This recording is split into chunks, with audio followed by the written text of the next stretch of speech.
Hello again, episode 20 of Smarks About Attitude. This time with, less crappy jokes about ecstasy. I'm Reese, joined with me, as always, Harry. Say hello, Harry. Hello, Reese. You okay? All good, mate. Thank you very much.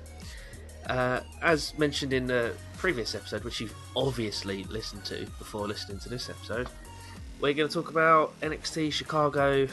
Well, NXT TakeOver Chicago 2.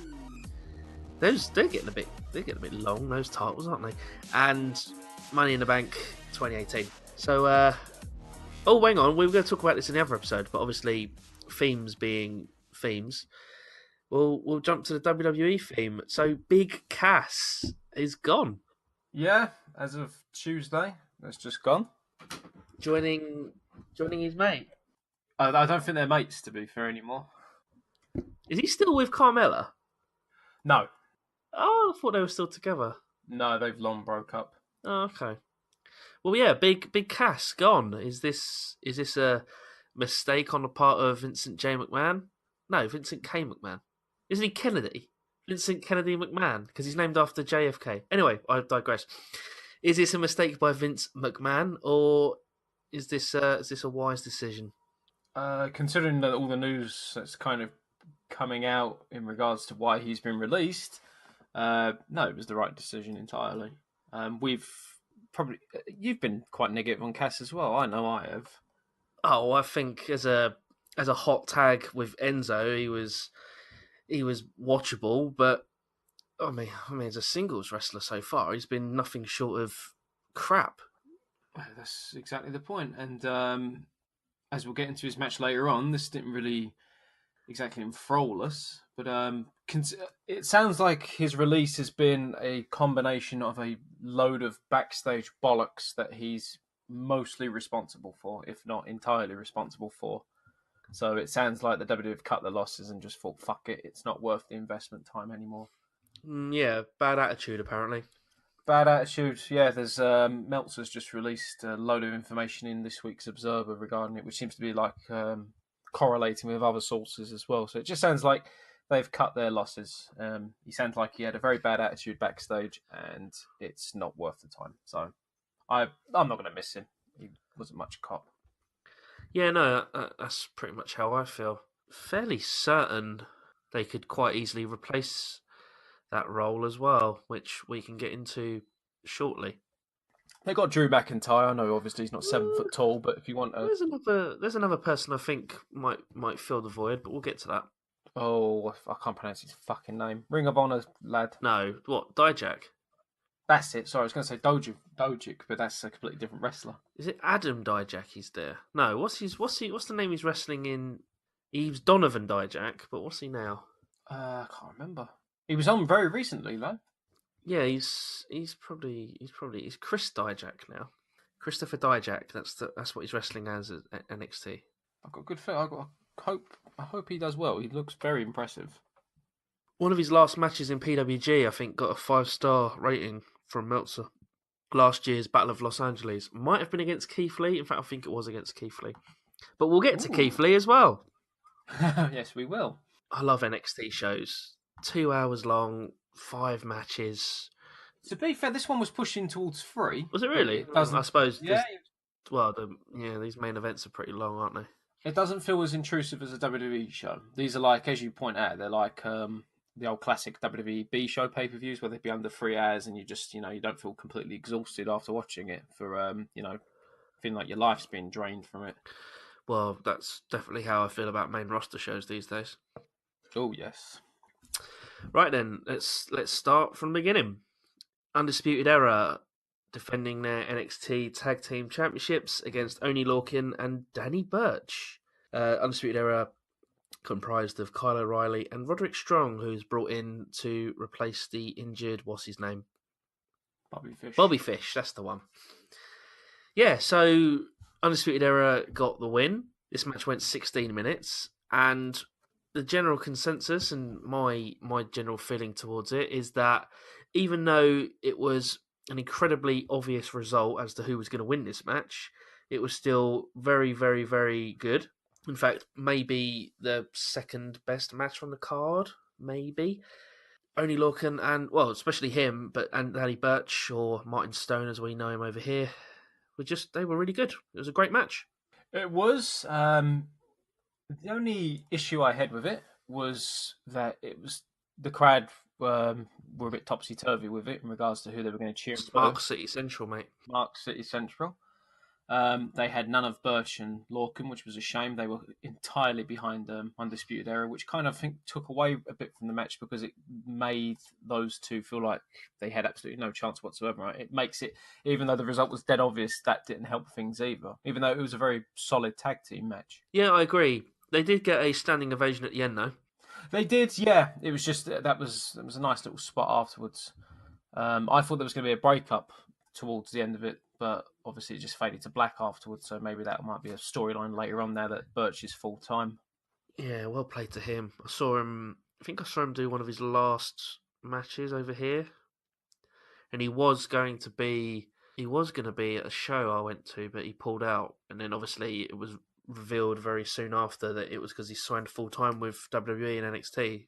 Fair fucks to him. I don't think he's gonna. I don't think he's gonna be. I mean, even if he's just like an NXT starlet as such, I think because he's 35. I think. Yeah, he's not. He's not a spring chicken. He's been around. He's been around. He was around. He's been around the British wrestling scene for yonks. Yeah, he's one of those guys that's like if he was around like now at 25, he'd probably be like one of their major possible starlets. But now he's just Well, I suppose with the emergence of this NXT UK brand, if they don't have anything for him in NXT, he could move over from the roster to that roster and be quite a big name, really. yeah, absolutely. So the future's looking bright. The governor, as he's known, Abner, East London lad, good lad. West Ham fan, I think. So fuck him. Is he? They can't all be Cena. True. So yeah, solid match. Should we move on to the next one? Ricochet defeated Velveteen Dream, 22 minutes 10 seconds. This is obviously again another NXT match and another match that's getting very high praise indeed. I'd say this was second best match on the show. Yeah, it was good. Velveteen Dream's awesome. I have an issue though. He loses a lot on these takeover shows. I think he can afford to at this point. I don't disagree, but I don't know. A lot of people seem to think that he's going to come up really soon to the main roster. I'd like it if he came up after a run with the belt. I think he needs. I think it might have been Meltzer who said the same sentiment. I think he just needs a little bit more time. Maybe after next year's WrestleMania, whether or not he gets a run with the world title or not.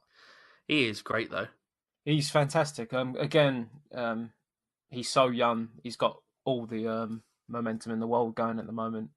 The first note I've put on this is I think I look forward to Dream's entrances as much as Taker, and I've just literally thought he's come out as fucking Hogan. Jesus Christ. Hollywood Hogan with a Prince Puma from Lucha Underground feel to his tights. He also had a bit, because his top was a little bit torn, and it reminded me of Macho as well. I wonder, he must have spoke to someone before that, because that's a very, obviously Hogan's still a big no-no in the WWE at this point. Yeah, but these are the kind of things that people like online on Twitter and Meltzer say could be signs that they're testing the waters that Hulk's going to come back soon, I think it is going to be sooner rather than later. But it was... sponsors, brother. All about the sponsors. I thought it was phenomenal. Again, this match was one that they've heavily preluded to on, the little Twitter feud between them. The first 10 minutes of this match are basically, it's a carbon copy of Rock versus Hogan, which is a match I think is immensely overrated. Ooh, no, I think I get what you're saying about that. I still think it's great. I think it's great for the heat, or the crowd alone makes it. Yeah, but it's literally a match you can only watch once. If you've seen it again, it's the most basic as fuck wrestling match with a hijack crowd. Yeah, I don't disagree. I just won't watch it ever again. So there you go. No, exactly. Well, it's just because I had to go through it when I was cashing on my pay-per-views. But I thought this match was absolutely great. Again, it's Dream is a little bit sloppy with certain maneuvers. Ricochet is fantastic. So smooth. I mean, I thought they clicked really well together. They had really good good transitions. Correct me. This I could be wrong, but obviously they tape NXT, right? and Yeah. they tour quite not I don't know how extensively, but I know they tour a lot around the Florida region, and they do take it a little bit further out. But do you get the feeling that quite a lot of the time they have spare days where they're actually able to really like What go plan down these performance matches center? out? Well, I'm not entirely. I know that the way their road agents work is really interesting actually, because I know can't remember which wrestler. It might be Liv Morgan. She's actually she's Instagrammed quite a lot of time, like a picture of the road agent script for an NXT taping, and it's like the agents are always shown on there. So, like for example, that ladder match at the last takeover was, I believe, Shawn Michaels and someone else. I can't remember. But then there's like Robbie Eagles, Michaels. I can't remember the other road. It's like there's got like sorry, Robbie Brookside, not Robbie Eagles. Yeah. They've got like 5 or 6 different agents, and it's really quite. I think sometimes it's quite fun to try and work out which agent does which match. But I just get the impression that they actually get a lot of time to actually plan these matches. Do you get that impression? Yeah, I do get that impression. I mean, we don't know how I don't know how the performance center actually works, but in terms of obviously Dream's new to this as well, so I don't know how much Ricochet may have probably led the match just because of the more experience between the two. Well, Ricochet's an incredibly experienced wrestler on all different levels. You know, obviously indie level, which was part of the storyline for this, with Dream saying about the bingo halls and all that. But Hmm. he was the he was like one of the star super juniors in New Japan for years. You know. Yeah, no, exactly. So this match was it was one of those ones which I built up in my mind, which was never going to live up to expectations because you just think Ricochet's new to NXT, Dream is new to wrestling really in general, but it exceeded it, and the crowd helped as well. Like as polar opposite from a previous match where they just loved everything that was going into, it, and it really did help it. And I thought the ending was a really well told story as well, where he goes for the how can we do it? He sets him up for a 6:30. He went for he goes for something. Dream tries to stop block him on the ropes. He pushes Dream back, but Dream's quite far away. That's it. But he still goes for a shooting star press, which he nearly gets, but Dream gets the knees up. Dream then goes for what's his elbow called? Purple Rainmaker. Yeah, so he goes for a coast to coast version of that, and I Yep, believe he misses. And then Ricochet hits him with the 630, which on the back. yeah, well, that's how he does it. Yeah, he does it. It's like a kind of 630 swanton the way he does it, like the way he lands it. It's very impressive. I'm so surprised that he pretty much does it every night that he wrestles at NXT. It's like he's finished all the time. Whereas you'd kind of think that if he went to the main roster, would they make him only use that on special occasions or big matches? Because it's such a fucking impressive looking move. I'd like to think so, because otherwise it kind of takes away the magic of it. Every time he does it, I always think, shit, shit, shit, don't hurt yourself. Oh, that's cool. No, Oh, he's I as think safe as houses, yeah, but that's what I mean. I have no issues with him currently doing it at the moment because he's got to readjust. He's got to introduce himself to the NXT audience. But I imagine when he does eventually graduate, if he goes to the main roster, not 205 Live, he will be holding that back a little bit more. yeah. Well, now with the North American title, actually, that was one thing about NXT I always used to be a bit down on. Obviously, they don't have enough content on a weekly, but they get an hour a week of actual to build stuff. And was it a takeover every 3 months, roughly 3 to 4? Well, they're usually on the weekend of the Big Four, aren't they, or Big Five? Yeah, or Big Five now. But that North American title means that you could probably put him in a feud with Adam Cole quite soon. Same with Dream, maybe. Yeah, it opens up a bit more space for more meaningful feuds. Yeah, of course. I haven't seen NXT this week because I imagine. I mean, they were talking about that this was basically a number one contenders match in all but name. So I'd like to think maybe that might be the direction they're going in, and maybe then they can rebuild. Not rebuild, but build Dream up again. Although again, he has all the momentum. So even though he's lost this, he still looked fantastic, and Yeah, it'll only take one win against someone else, and then we'll be asking, well, when's he going to be in the title picture again? yeah, And I mean the main title picture. But again, this was a fantastic match. I dare say this was definitely second best match of the card. yeah. Agreed. Shayna Baszler against Nikki Cross, NXT Women's Championship. Baszler wins with a technical submission. 9 minutes 25. This was all right. It was okay. I felt this was a piss break by Oh, proxy. certainly, it was fine. It was the most obvious kind of match ever because they want to protect Cross. They can't ever tap out because that will just kill a character off. Shane has only recently won the championship. They can't have her lose it just yet. It was very predictable. It was tolerable. It was completely fine. I really like Baszler. I think I've mentioned this before. I think she's entirely menacing and an actual credible threat. I like her. I think she's great. I think there's a really good feud to be had if Baszler moves up to the main roster to have with Rousey. You know. Wouldn't they team together though? Well, no. Well, I mean, they're part of the four horsewomen of MMA or whatever it was that started it off because they were all wrestling marks. But do you not think that would be a good feud? I think it would, but I think they would. I think the money match at the moment, apart from Ronda and Charlotte, would be the four horsewomen. Having a 8-woman tag team match. Or what about if Ronda went proper full on heel and Baszler was her heater?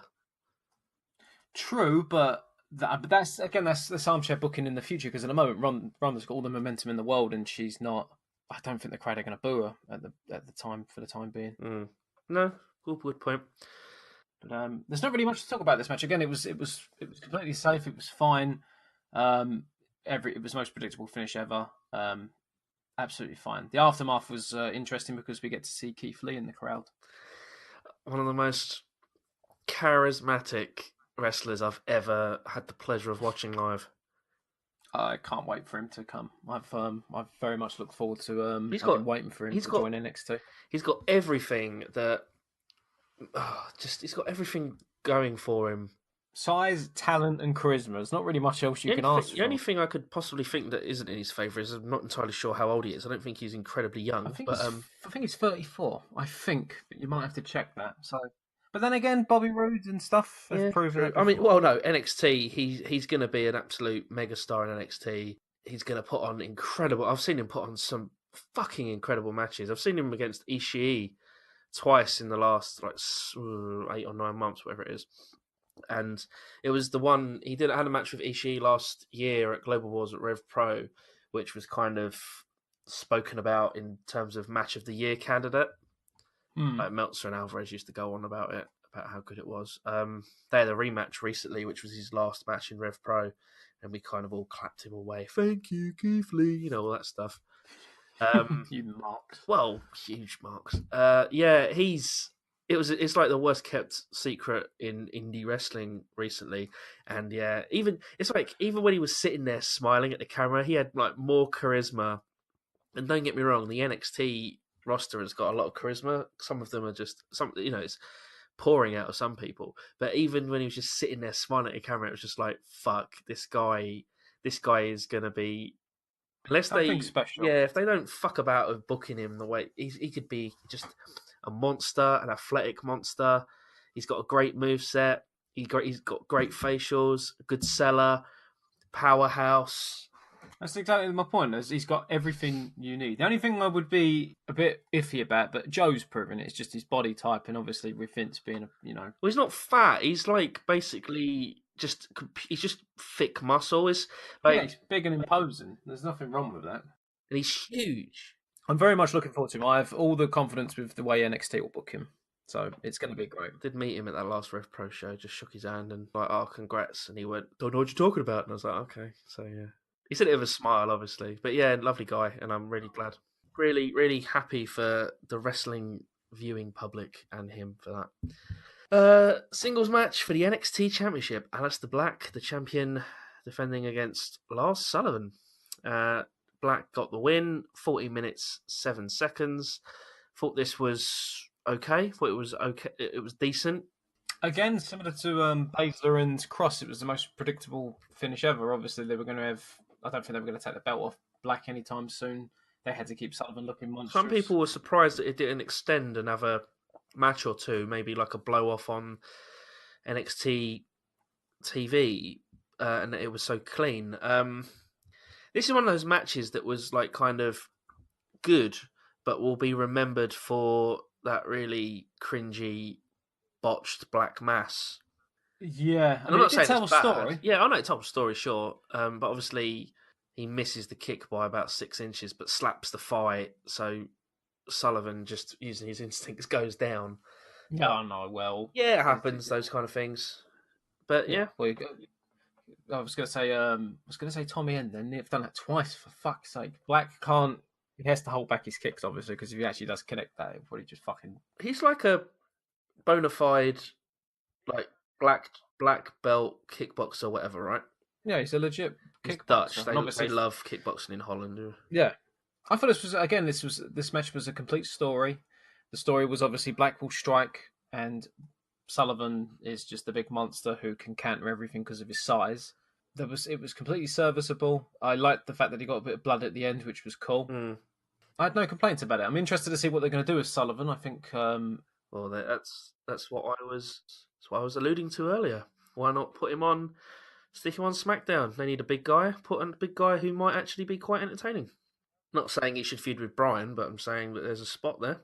I just tried to think what they would do, but then Strowman's kind of proved that they can do it. But Strowman obviously came straight to the WWE's main show as opposed to being I think stuck in. Strowman did a lot of work in the Performance Center and on the touring shows. I don't think he ever did anything on NXT TV, did he? No, he did. No, he never did. Never did. Then he was on Raw as a Rosebud. Yeah. Yeah, that's it. But we don't talk about that.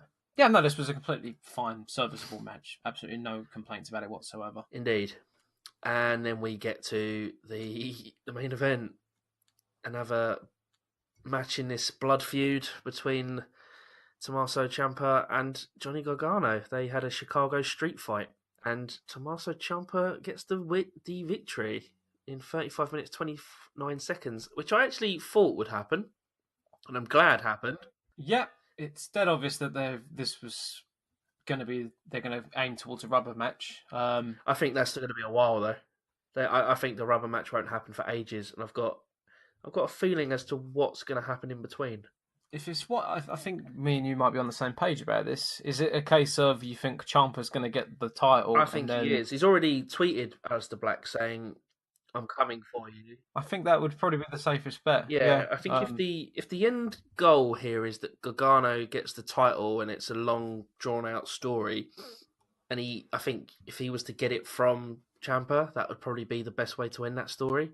I agree. Yeah, it's just whether or not they want to hold the title off, hold that rubber match off. I'd say you could probably hold that off until WrestleMania Takeover, maybe. Who knows? Or Rumble Takeover, probably. And the only other thing I can think of is what would you escalate it to? Because obviously you had the unsanctioned match as the first match. You've had a street fight as the second match. And obviously, we need to escalate it higher. I mean, obviously, you can say that, the title escalates the match further, but... Well, imagine if they did They won't do this. Well, yeah, but it depends on when they did it. I mean, Hell in a Cell would be quite interesting. I'd imagine them two in Hell in a Cell. Fucking hell. I think as long as Mania doesn't have a Hell in a Cell match, I would imagine they could get away with it. Yeah. It is a good feud to, introduce it to NXT. Mm. But again, with regards to this match, it was great. Fantastic. Absolutely violent. I Very like very story driven, very much referencing the previous two matches they've had against each other, and then like the interactions after. Was it a year? So this is a year's anniversary to the breakup, isn't it? Yes. Yeah. Referencing all of that.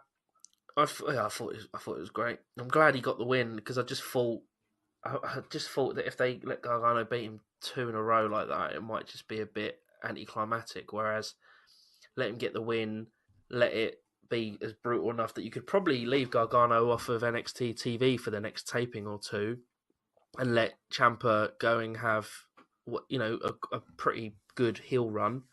Yeah, I'm pretty certain you'll see Black and Ciampa go. Ciampa will probably get the belt, maybe defend it once or twice, and then Gargano gets the belt at some point. I think that would be really good wrestling to watch.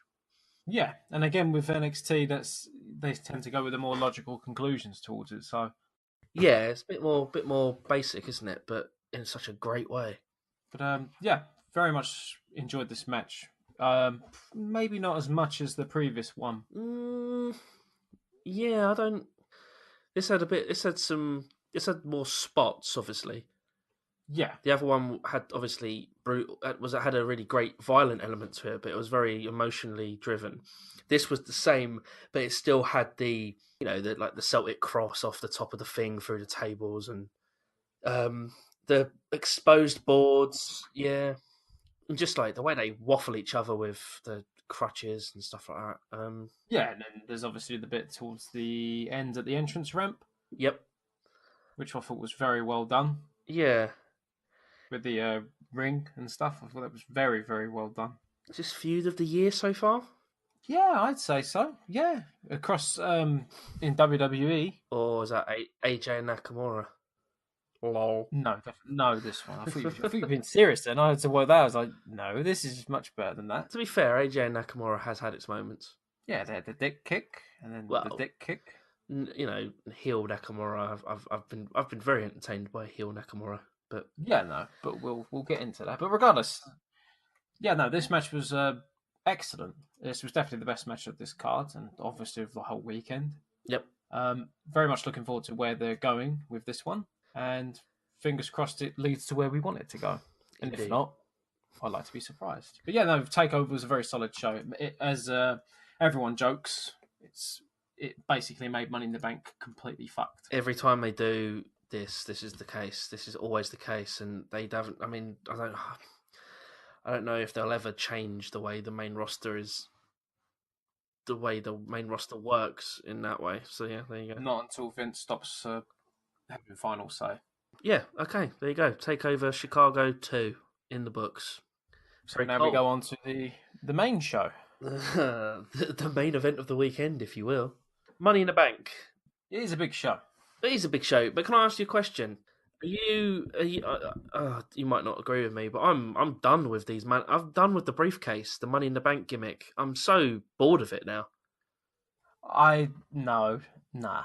I'm very glad they only did it twice because I remember last on episode 18 we were like they're probably gonna have like 4 matches. We're like, shoot, they can't do fucking 4. And I was like, there's no fucking way they'll do 4. And I was like, if they actually having 4 would probably be the something Vince would do. And it was like, thank fuck they didn't do it. I'm just getting a bit bored of the whole cashing in, will he, won't he kind of thing. Though I've liked it in previous years when the briefcase has been used fairly quickly. Well, they did it for one of these matches. Well, yeah, no, sure, that is the case with this show. But there was a couple of briefcases a few years ago when it was it the year that because Ambrose cashed his in the same night, and I think was that the year Corbin won it as well. No, maybe not. No, that Ambrose won it. When it was a single belt. No, you're right. I can't remember what it was, but there was one year when both were cashed in really early, and I just thought it was a good way of doing it. But yeah, no, I'm getting a bit fed up with this briefcase thing, but that's just me, maybe. Well, let's do it then. Do you want to run us through this card? I'll go through it. Yeah, we'll go through pre-show because I'm fucking mad enough to keep watching this. Our social media cringe is actually with Daniel Bryan, which is hilarious because obviously that ties into our major story, which is Cass is now gone. Most of the questions revolve around, how can Bryan think about winning even though he's so small? Oh God, I know. I mean, Cass did say 7 foot tall and Daniel Bryan is small, so. We have a backstage segment with Seth, who has Elias's broken guitar. He says it's actually from John Mayer, which is something you can't be proud of. Oh God, He yeah. says Elias's greatest hits wouldn't be Seth's own B-sides, and I got a chuckle out of that. Yeah, you're a bit of an audiophobe, aren't you? So there you go. Audiophile, rather. That's right. There you go. Careful with that. Careful with that word. Joe comes out to the panel. I can barely hear him because the crowd is distracted. And then Owen comes out in a huff. He says himself and Joe should team up against Braun Strowman. Joe refuses as he doesn't trust him, and Owens walks off in a huff. Your pre-show main event, which I haven't come up with any fucking sponsors. Fuck it. Doesn't matter. Fuck it. We'll do it live. Fucking thing sucks. Your pre-show main event is for the WWE SmackDown Tag Team Championships, which is The Club versus the Bludgeon Brothers. The Club get a nice pop on entrance. I want to bet if it actually lasts. Have you seen this match? I've watched the kind of YouTubey bits of it. I'll quickly run through it. Club take an early start with tandem offense. Hangman Angle. Harper gets tangled in the ropes and briefly sells an ankle injury, but Bludgeon Brothers quickly come back when the action goes to the outside. The Bludgeon Brothers work on Anderson for ages, whilst Gallows sells an injury on the outside. It's been a glorified handicap match for what feels like ages. Looks like they're working for a hot tag. Hot tag actually does happen to Gallows. Impressive pump handle slam to Harper. The club then team up against Rome, but Harper nails a big boot to Gallows for a 2. Club team up again and set up a magic killer but get foiled, and the Bludgeons hit the double powerbomb to retain. Match was good and simple, hard hitting, didn't overstay its welcome, but hit the same beats as most WWE tag team matches. 7 minutes. It was fine. I feel quite sorry for the club. I feel like they are literally now just an entrance and a few chants, and that's it. No one really gives a fuck about them outside of that. I don't think they care. They're making decent money. They're making good merch money. They get to hang with their mates. I guess in some ways they're both at home a lot more as well. That's true. So, but then again, Vince will always look at that and go, "Well, pal, you don't have that drive, so why should I push you?" Yeah. They go through, as all pre-shows, they go through all the pre-match packages, the little videos and stuff. The way it was set up, it sounded like Nia and Ronda was going on last, but obviously that wasn't the case. Yep, true. I did get that impression as well at some point. I was quite shocked. And that's pretty much it. That was your pre-show. Nothing else to it. Yeah, it's still not enough to make me want to watch them. Sorry. No, well, I mean the actual match itself was serviceable, but you might as well, apart from a very few backstage bits and the occasional bit of social media cringe, there's not really much to talk about on there. But I just think you always had that fucking Usos New Day match from last year, and I was like, well, you might get a really good match on there. Yeah. Would you like me to go through the matches? Yeah. What was Daniel Bryan defeated Big Cass by submission, singles match. 16 minutes, 19 seconds? It fucking felt like it. Christ. What did you think of this match?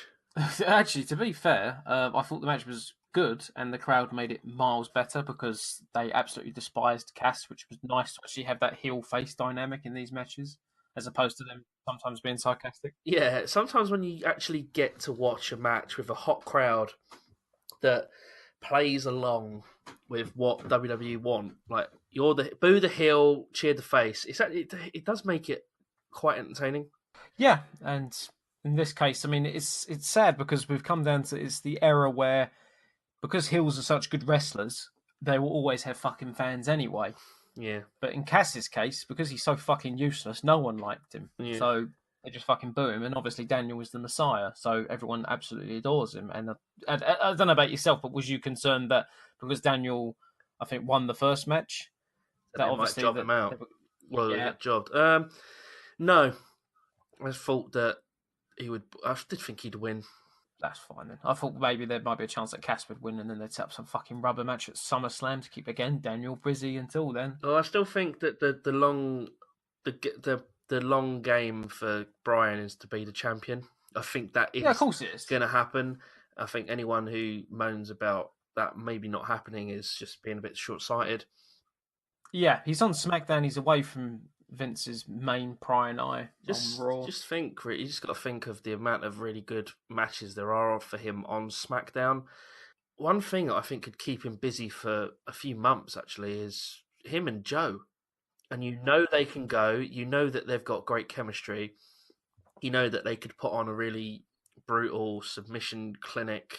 That's just one of those things that's in your back. That must be in their back pocket. Yeah. There's loads. It's fucking. I mean, obviously, in my opinion, and the same sentiment as last time, the money match for SmackDown is Miz and Bryan. I agree. It is. No matter how many times people tell you that the Miz is shit, they're wrong. Him again. I'm gonna go into why I actually wanted him to win the Money in the Bank earlier as well. Not that I was disappointed with the eventual winner. I wasn't, no. But I just thought that for story wise, Miz would have been a good winner. But I digress. Bryan's got some great matches on there. He's got he's going to do a program. You got to hope he's going to do a better program with AJ, a program with Nakamura maybe, a program with Joe, and then a big program with The Miz. That there is a good, solid, maybe 6 months to a year's worth of of actual programs and feuds and back and forth and 50-50 booking, whatever, who knows. There's a lot of good stuff on there for him. Yeah, I completely agree. Mm. Obviously, it's all dependent on whether or not he signs his contract. I'd be quite surprised if Well, he doesn't at this he's been point. advertised for that Melbourne show in the stadium, and that's after the 1st of September. So Yeah, I mean, subject to change, obviously, but well, I yeah. think again, we're not going to know the full story behind Daniel's circumstances and stuff, but obviously his wife and family are based in the States. He's got a reality show, technically, by proxy. He's got loads of feuds in WWE. Obviously, he's got loads in New Japan potentially, but I think the money will be better, and they'll always say, well, he's got the opportunity and stuff. But who knows? But I think for the time being, he looks quite secure at the moment, and as long as he does stay, then I think he's got plenty to work for. And obviously, again, there's Rusev as well, who's Oh, Rusev, yeah, sorry. There you go. How could I forget Rusev? And what day is today, Harry? well, it's Rusev Day. Obviously. It's always Rusev Day. Number one contender, Rusev, after SmackDown. Oh yeah, So that's something. it's good that he's gone dividend. Someone actually made a good point as well that Rusev has been in more main events on SmackDown than Mahal was, and has beaten more former WWE champions than Mahal has as well. Does give you some hope that maybe they're going to give him the push that his good merchandise sells. Well, it's not, but all of this stuff has just been good work between obviously himself and Aiden English has been really good. I think he might have, Aiden English has got over by being not a manager, but kind of number. He has helped. Yeah. Oh, massively so. It's a great gimmick they've got going. Yeah, exactly. It's the right decision. Just to go off topic, it's right for him to be number one contender at this point. It's something fresh and new for AJ, and I think Rusev has long deserved some sort of main event push. Agreed. I'll get to the backstage bit just because it's a bit relevant to something that happened previous week, which was with the New Day, who mentioned Peppers at E3. Mm-hmm. Did you watch that, by the way? The New Day versus the Elite at Street Fighter I've watched 5? it in GIF form. Ah, right. All you need to know is that only Woods and Omega know how to play fighting games, and Omega is better than Woods. I've watched both of them. I've watched Omega do some kind of Twitch thing a few times, and I've watched Woods do his YouTube stuff. They're both, when it comes to Street Fighter, they're pucker basically. Yeah, they're like, oh, maybe I should play Street Fighter, and you're like, nah, fuck. Didn't they? Noise. It went 5-4 in a best of 9, I believe, didn't it? Yeah. New Day won, but that's probably because the Unbucks didn't know how to play the fucking game. Knew how to play the game less than the others. So. Kenny beat Xavier Woods, which was the whole point of the thing, right? Yeah, exactly. Yeah, and he came back, as you say, he was 4-0 down. Mm. But it was that was entertaining. To tie it into this segment, they're talking about Peppers. Owens enters with his bag of pancakes. Big E eats a pancake that's certainly not PG. And he says whether or not they would be prepared to team up against Braun. They say they aren't cheaters. Woods says they'll talk after pancakes. Owen says he doesn't eat pancakes or their cereal. They tell him to hit the bricks, and they steal his maple syrup. I thought it was quite a funny little segment. Yeah, it was all right. Our next match is probably the worst feud for quite some time, which is Sami Zayn versus Lashley. Yeah, this was 6 minutes 35, right? Lashley won. Apparently, Sami Zayn's quite badly injured. Don't know if it was before, during, or after this match, but yeah, it kind of makes sense. I imagine it was before. Yeah, because I don't really have much to say about this match, to be honest. No. Of note, Zayn was the firm favourite in this match with the crowd, but Lashley did kind of win them back towards the end, which I thought was, good of him. And I'm a big fan of Lashley. What do they call him? Is it the underdog from the underground? That's Zayn. Yeah, that's what I mean. Yeah. He's in a place like Chicago. He's always going to be. You just know for a fact that he's huge with the smarks, and that most of them probably still refer to him as Generico. Oh, I can't wait to see Generico tonight. Yeah. They're not the same person. That's actually quite funny, that whole gimmick. It is actually, yeah. This match was fine. Obviously, I had no idea how fucked Zayn was, so it is kind of telling at this point. And there was a bit of repeating the same shit over and over again with Lashley and his new finisher, which is the stalling suplex. Yeah. Completely fine. Obviously, I'm hoping Lashley's next feud will be a bit more tasteful than this previous one, which I don't know about why WWE at this time of year, they always do shitty feuds, like they had the fucking New Day club thing from, I think, last year or year before, where, it was like fucking the old day or wherever it was. Yeah. Oh, yeah. And the Big E's testicles in the jar.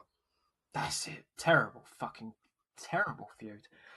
We cut to backstage with Nia talking to a ref and Ronda is shadowboxing with Natty watching on. I thought she would have a role to play in their match, but it was just a little thing. Our next match is for the WWE Intercontinental Championship between Elias and reigning champion Seth Rollins.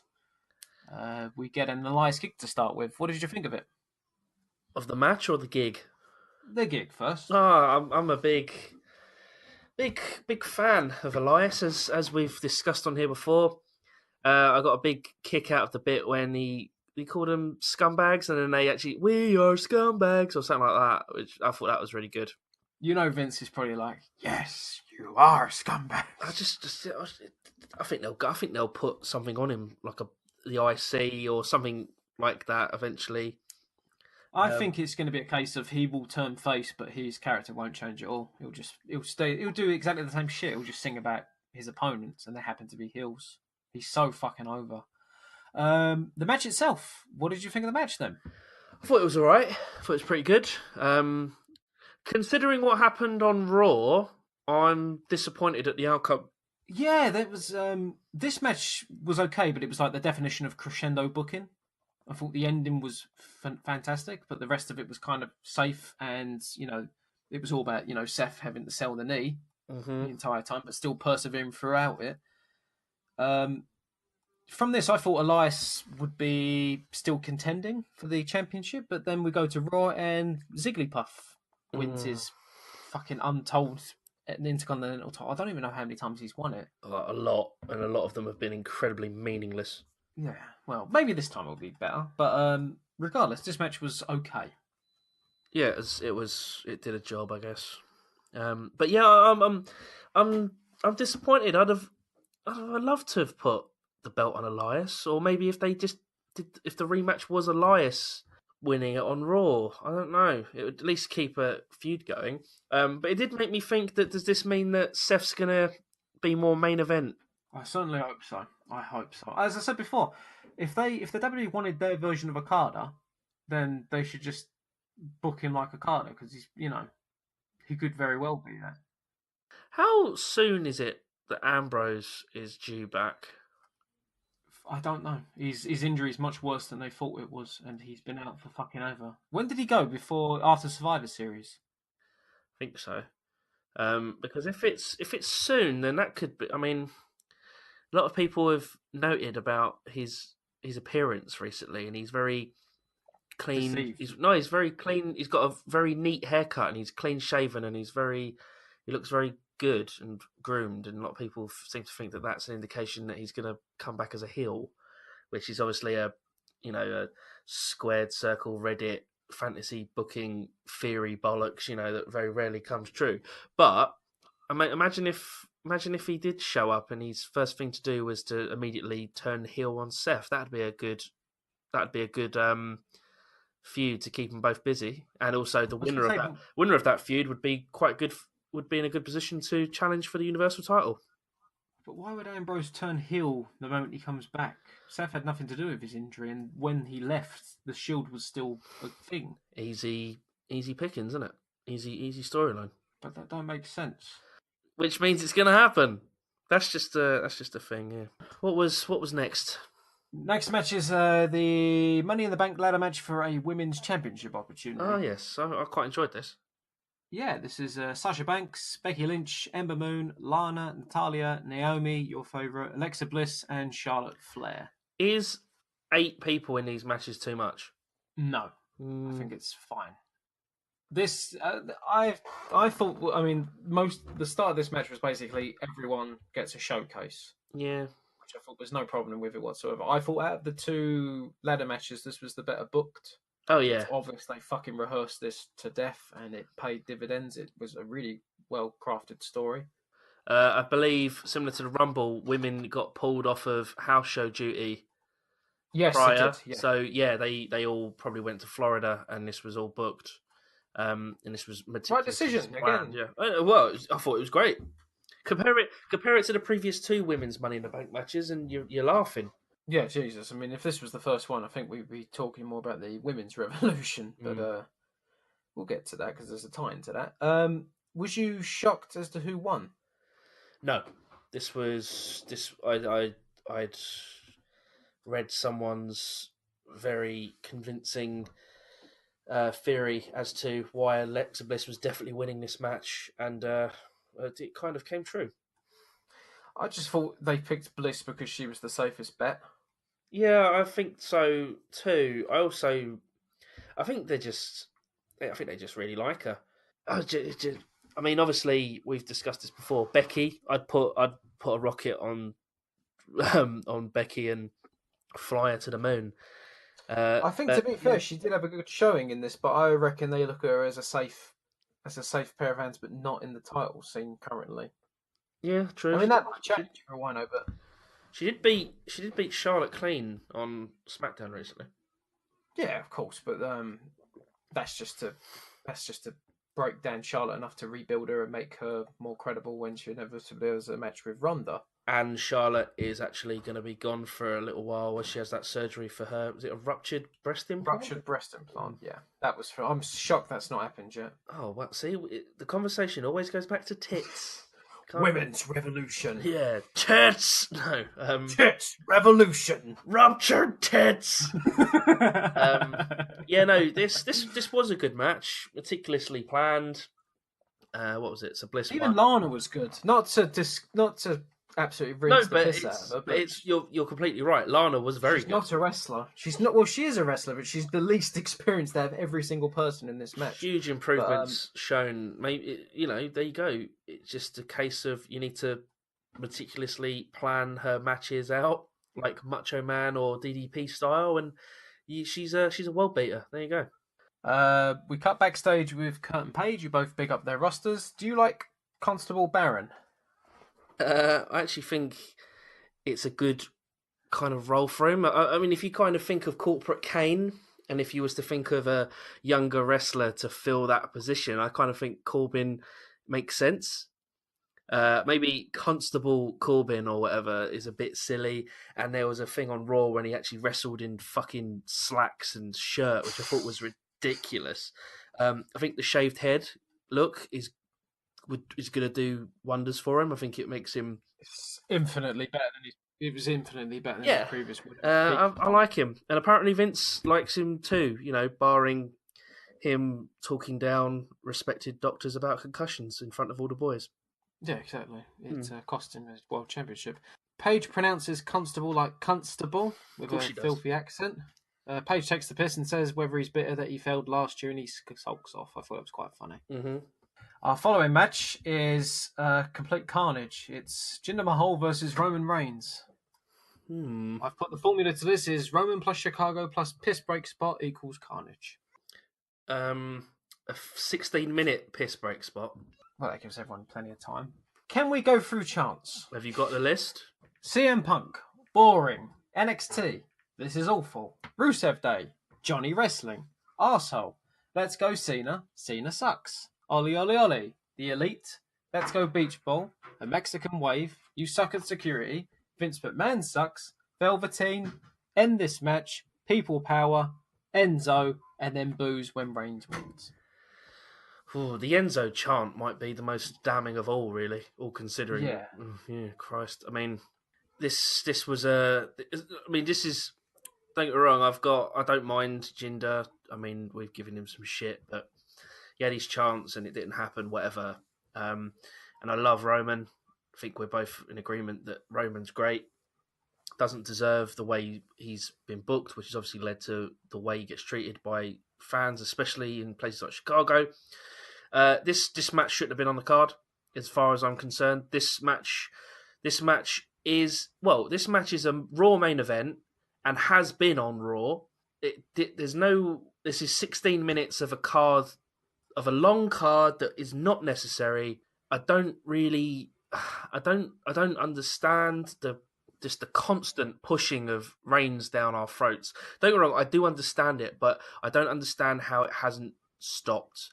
And if this is if this is just another slow burn to him going to SummerSlam and going against Brock, then I will be even if the end game of it is that he wins, he beats Brock, and then Braun crashes on him, I still think that is just going to get shat on to a certain degree. I completely agree. This match should not have been on the card. They must have known that the crowd is going to shit all over this. It just felt like 60 minutes of absolute fucking pointlessness. It lets the crowd chant whatever they want. They escalate it because, I mean, a fucking Enzo chant? That was unexpected. Completely unnecessary. Very cunty behaviour. The match was thoroughly average as well, which made it even funnier. I felt like this. I felt like Vince in his depraved mind must have thought this was the most hilarious thing ever. Maybe I don't. It's awful. It's not But good. the match was just fucking. The match, yeah, the match was thoroughly average. I feel sorry for Reigns because I feel like Reigns probably should have had something a bit better. I even feel sorry for Mahal because I feel like this did him no favors whatsoever. I don't think they looked terrible because they actually you could if you watch it again. I'm not saying you should, but I'm saying if you was. I know that's what I mean. If you did watch it again, you'll see that they really they put a lot of effort into this match. They really hit hard. It's a really impactful match. It's not. It's just a complete. I just I don't. I'll tell you what. If I'm booking Roman Reigns and I'm not, just to be clear. Um, I give him new gear. I give him a new fucking theme tune. I give him a lot of things, and I turn him heel because at the moment, in quite a lot of places in America and the rest of the world, the second you hear it's now ingrained in all crowds to just boo, right? When you hear him do his thing where he goes to do the spear or the Superman punch and he goes, ooh, that thing, right? I think it's a pretty decent gimmick. Boos. He's a magnet. He's a heat magnet, and it's not good heat. It's go away heat in certain ways. But that The most hilarious part is if they turn him heel, he'll become the most that's popular guy why on they that should fucking do it. roster. That's why they should do it. But they won't. I know they should do it, but we don't book the fucking. I know we don't Yeah. book the fucking show. Bottom line, this match was fucking average. Crowd hated it. There was no fucking point of it. Crowd went heel and then went back to face again when they cheered the Special Olympics promo afterwards. Is that the Big Show one? Which was quite nice.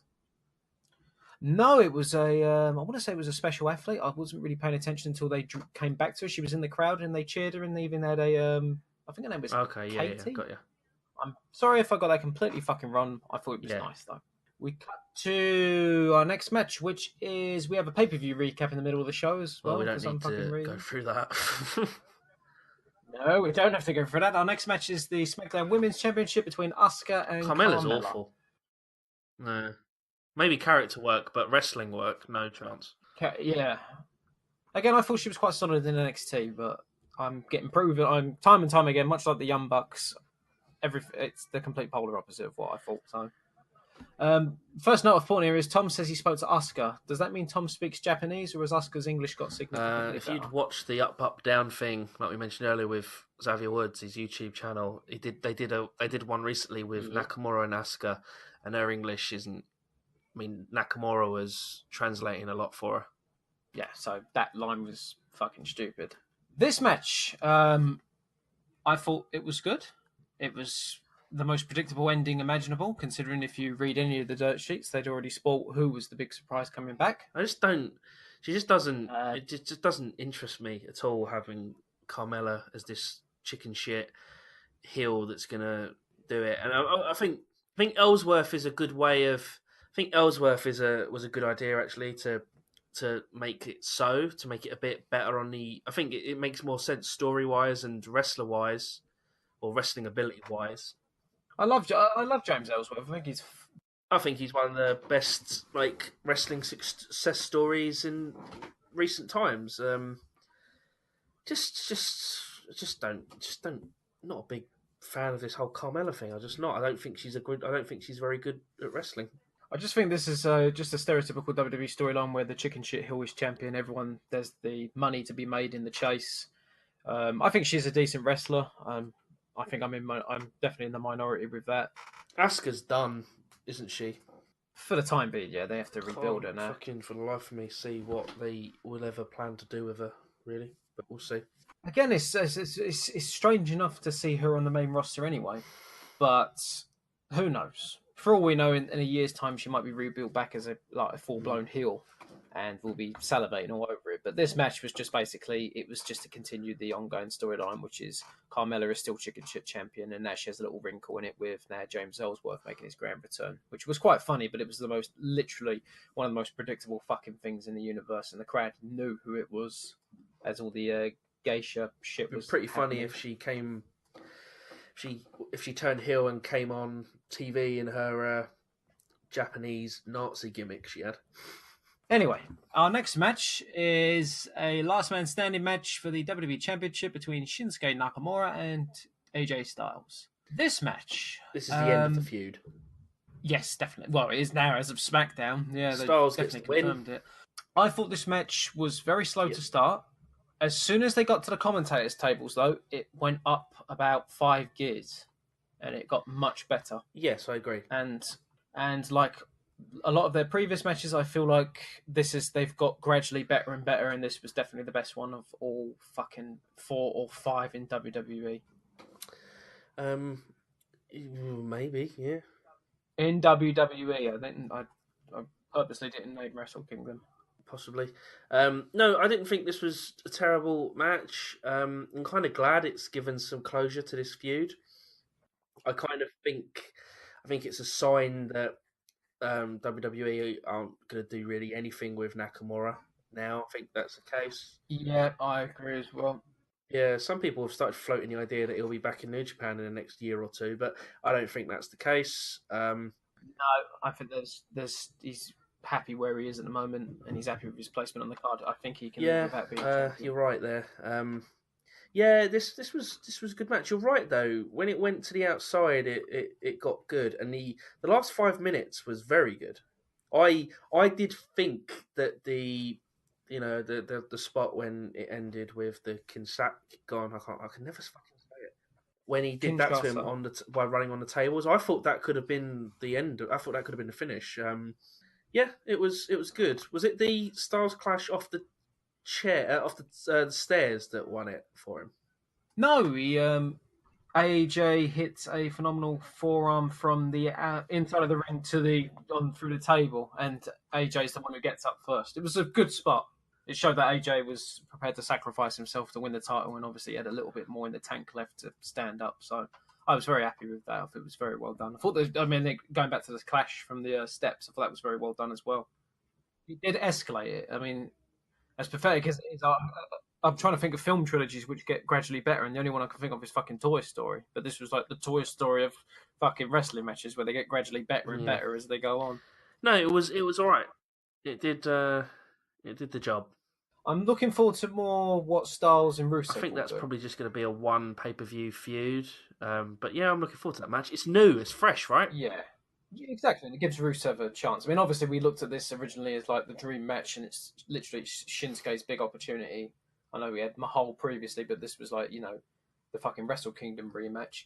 And whilst the first match didn't live up to expectations, this one, I think they've cobbled together a half-decent feud. yeah, it went on for much longer than I ever thought it was, and it even took different directions than I thought it was going to take. But ultimately, I'm quite satisfied with it. I thought this match was very good, and I would dare say I'd even watch it again, even if you have to put up with like how long did this match go on for? 31 minutes, 15 seconds. Probably the first 10 minutes of dog rough. Get to the bit when they're next to the announce tables and it goes up a gear. But yeah, I thought thumbs up for me. This was a good match. Next up, well, this was probably the most anticipated match on the card. And I dare say the best. Maybe, probably. All said. That's what I mean. I can't really think of anything that I was very entertained by this. I will say, if Ronda Rousey is ever listening to this podcast, I wholeheartedly apologise for saying that you were good. We love you, Ronda. Yeah, I know. This was really good. She's had one multi-person match, and she was the absolute star. and she stole WrestleMania. She was the star of the show WrestleMania. Mm-hmm.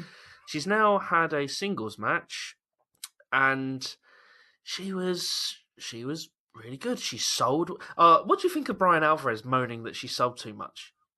Why do they think that she? Why do they think that she should be? I know, obviously, like her MMA record and stuff speaks for itself, but why? Why does she? Why should she just be there doing 30-second squashes every week? She wants to, and that's the other thing. They think that she should be on, like, never be on Raw, never be on Raw, never put her on Raw for free. No, They want her as Brock. No one wants Brock. No, I don't want Brock as Brock. I want Brock to fuck off. I want what they're doing now. What they're doing now is inch perfect. This match was to, one, show Ronda Rousey off to the world in a singles competition. Two, show that she's actually credible in a professional wrestling environment. And three, show that Nia Jax is a credible opponent. It hit all fucking cylinders. Nia looked like a complete fucking monster. if you want to add to the Bliss is a shithill character, obviously adds to that as well. Exactly.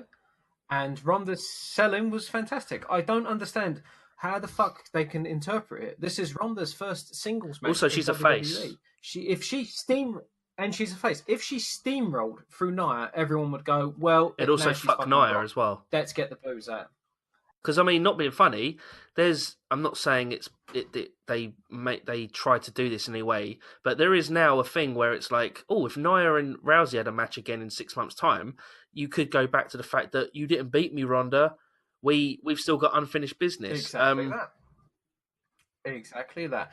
To quote Pritchard on his podcast, you're always thinking of what happens next. If you listen to CM Punk, that's not something that Vince McMahon does. But there you go. This match did everything it needed to do. It was thoroughly entertaining throughout. Ronda looked great. Her selling was fantastic. Nia looked great. She looked fucking monstrous. Again, just repeating the same shit over and over again. But yeah, there's one thing I wanted to add to this Ronda thing about certain people. It's not really Meltzer moaning. Meltzer's just kind of in awe of how good she is, how good she is, and how good she is going to be at this whole wrestling thing. Every interview you read, right, since the Rumble, she has said, I'm not here to be a special attraction. I'm not here to just do. I'm here to be one of the work. She wants to work, right? She wants to be one of the boys. And if you read the dirt sheets, like you said, that's exactly the attitude she's shown backstage, and that's exactly how they perceive her. Everyone's impressed with her. She's working Raws. Her promo game's disgraceful, and obviously a lot said about the writing staff of WWE, and that will come. That will come, and maybe an eventual heel turn with Heyman means that she'll get a bit of a heater, a spokesperson. Who knows? We'll see. She's suspended for 30 days now after Raw because she destroys Bliss. An angle. This match was good, even when there was a botch. It kind of worked when Ronda fell through the ropes. It wasn't noticeable. It wasn't noticeable. It was a botch because I don't think she was supposed to, but it kind of lent to the match. Yeah, it looked a little bit real. That was gave it a bit of credibility. And as mentioned, Bliss immediately cashed in her Money in the Bank. She caused a DQ in the match between Nia and Ronda, and then she cashed in and beat Nia. So Alexa Bliss is the champion. Does open up the fact that Alexa and Nia will have a match again, and then there's a clear feud for Ronda's got another feud set up already. There you go. Job done. This was my favourite match of this card. I thought it was fantastic. Again, going back to an earlier point, never been happier to be wrong about something in wrestling. So thumbs up for me. Ronda Rousey's helping this company immensely. Yeah. And not in terms of stock price. Well, I mean, she might be part of the reason why they're ridiculously rich come next year. $100 a share next year. Might even be before. That's what they reckon. Might even be before WrestleMania. Scary. Like $38 about. $17 when it started, I think. Wow. There you go. That's scary. Anyway, our main event is the second Money in the Bank ladder match for a World Championship opportunity, which is Samoa Joe versus Finn Balor versus Rusev versus Kevin Owens versus Bobby Roode Them is Braun Strowman and a New Day member, which was revealed to be Kofi Kingston because he has to jump around and kill himself in this match. Yeah, would have preferred to see Big E because I actually think that Big E's got big potential for singles. And the SmackDown after this pay per view, he was part of the gauntlet for the number one contender, and him and Bryan were fantastic together. I think they're testing the waters because the rumor has always been that Vince has. Do you remember reading years ago? He was going to pick between Roman and Big E as the next big superstar of the WWE, and he chose Roman.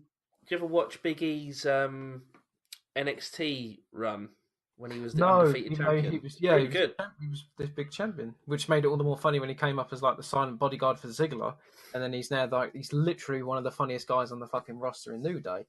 But I do think he's got that killer heel gimmick waiting, and I think they are testing the waters because this New Day run can't last forever. This match, first and foremost, happy with the result.